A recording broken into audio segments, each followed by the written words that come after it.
Hi everyone, how you doing? Poco has officially launched their mid-range killers for this year, the Poco F5 and the Poco F5 Pro. The F5 Pro has not launched in India. We only have the Poco F5 whose price should start at around below 30,000 rupees in India or some $400 for the base 8250 6GB variant. And for that price, you're getting some really good specs here.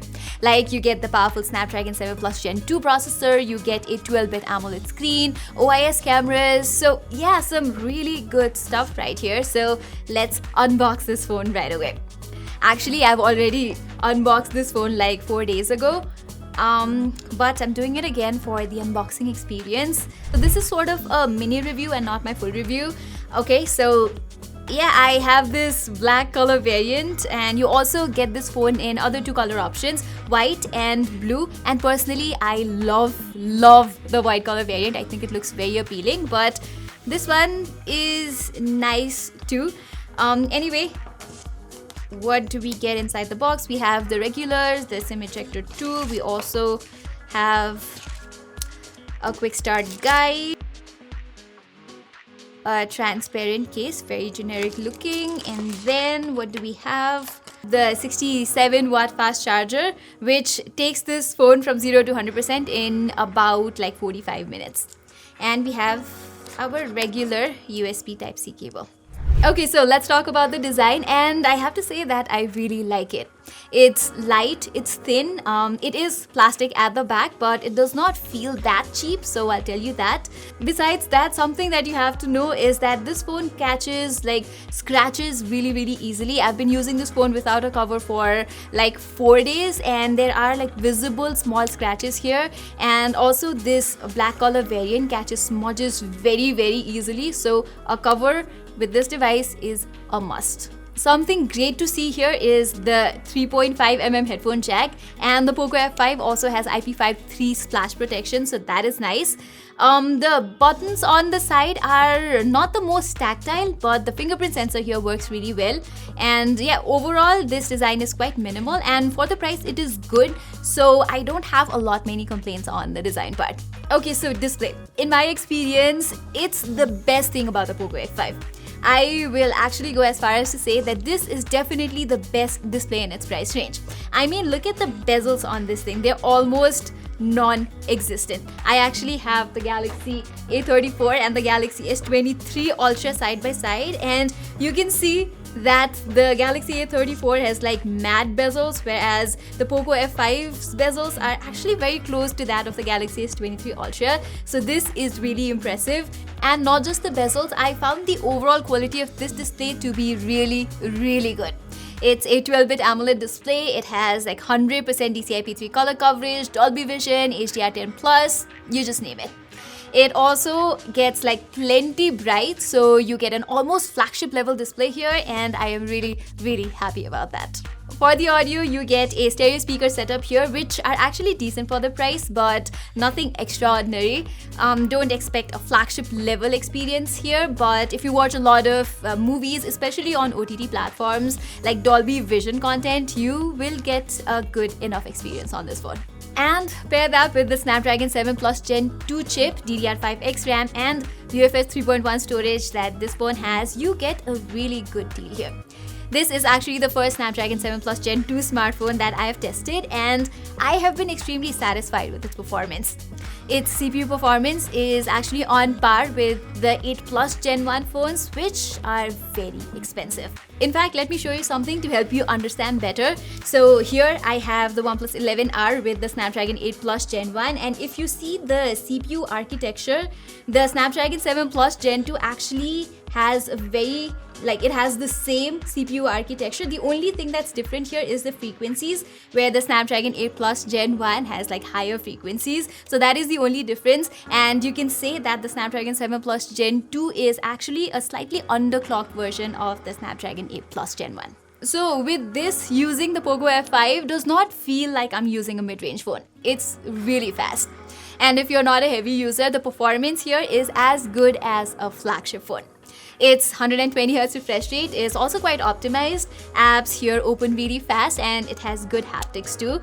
Poco has included an X-axis linear motor here, so this phone offers good vibration feedback, and using this phone has been a pleasant experience so far.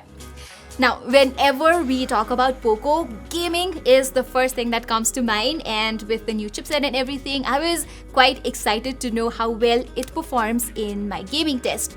I actually haven't had the chance to do a gaming test exactly, so yeah, I guess I should do it right now, right here and now, so that you guys can have an idea about what the gaming performance here is like. I have already installed a few games here, so let's go ahead and test this one. Okay, so we're playing everybody's favorite PUBG, and we're playing it at Asia graphics and extreme frame rates, which is the most you can play this game at on this device.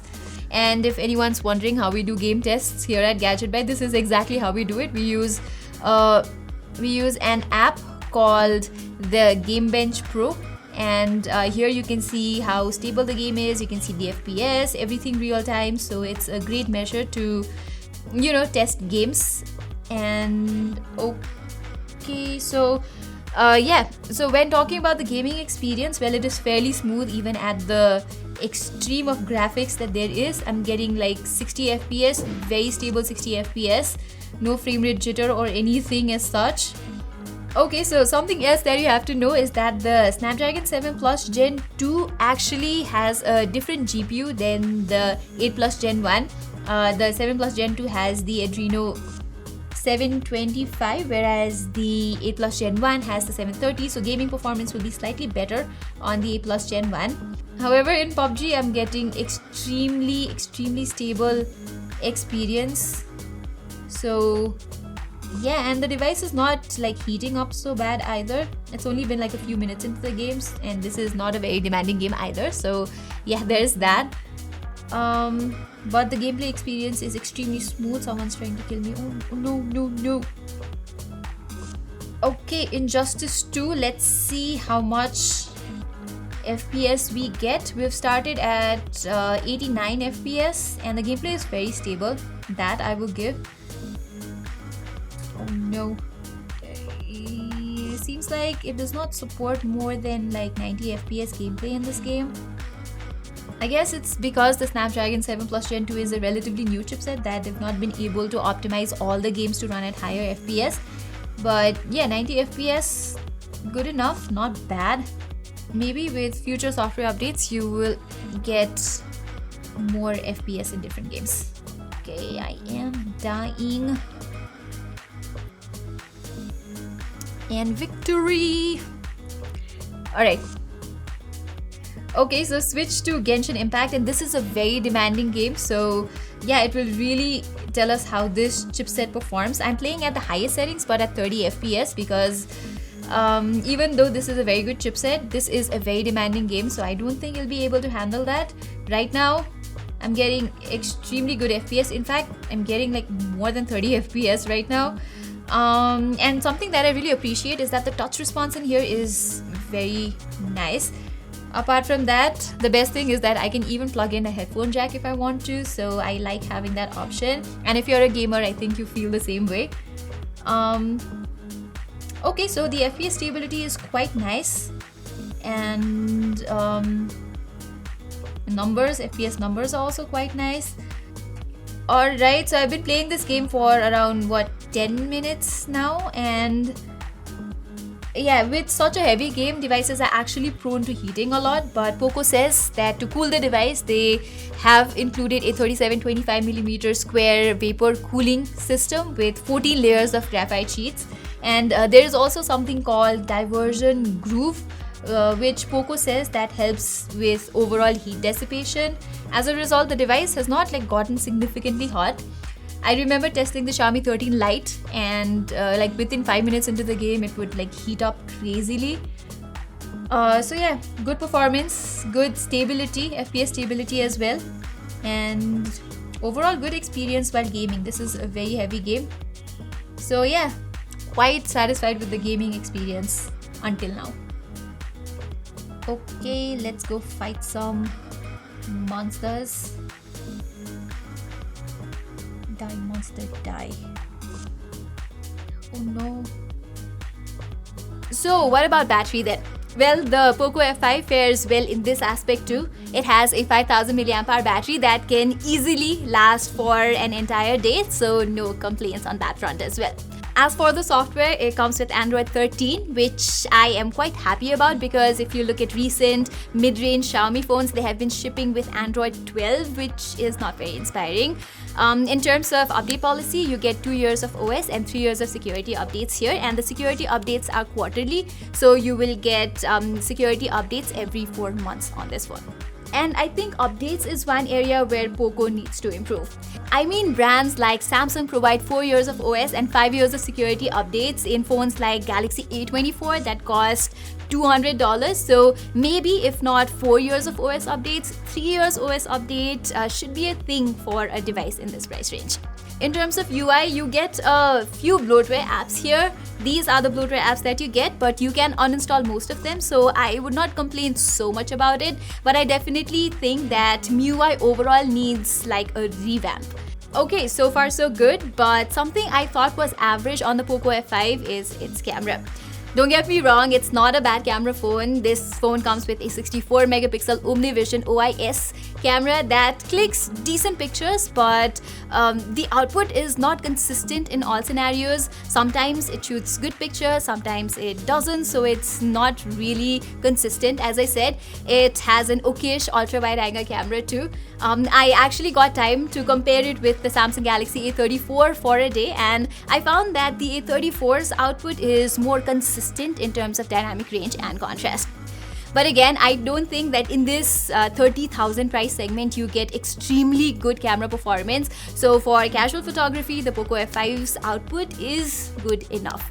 I clicked a couple of selfies and portraits with this phone and I like them. So yeah, good enough cameras, I think. If you really want a good camera, I think it is better to invest a little more and get something like the Galaxy A54 or the Vivo V27, especially when it comes to shooting videos and stuff. I say that because the videos are something that are the most average about this phone's camera. There is EIS, yes, but you will notice some slight frame jitters every now and then. So yeah, not the best when it comes to videography.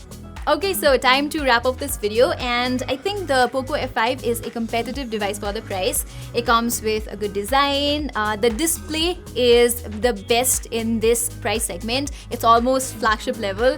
Plus, the performance level is unmatched here. So this phone is actually not going to slow down for a couple of years because the Dimensity 10 80 powered phones like the Galaxy A34 or the Redmi Note 12 Pro will slow down over time, but this phone will continue to perform well. Having said that, I think Poco needs to improve on two aspects, mainly with their upcoming F series phone. Number one is the cameras. Maybe if they go with better sensors in the future and optimize the cameras a bit more, it will be great. Number two, as I said in my video, Poco also needs to work on their update policy. But overall, considering the price, especially with all the early bird discounts that you get, the Poco F5 seems to be a good value for money option if you're looking for a high performing multimedia smartphone. Alright guys, this was my unboxing and sort of mini review of the all new Poco F5.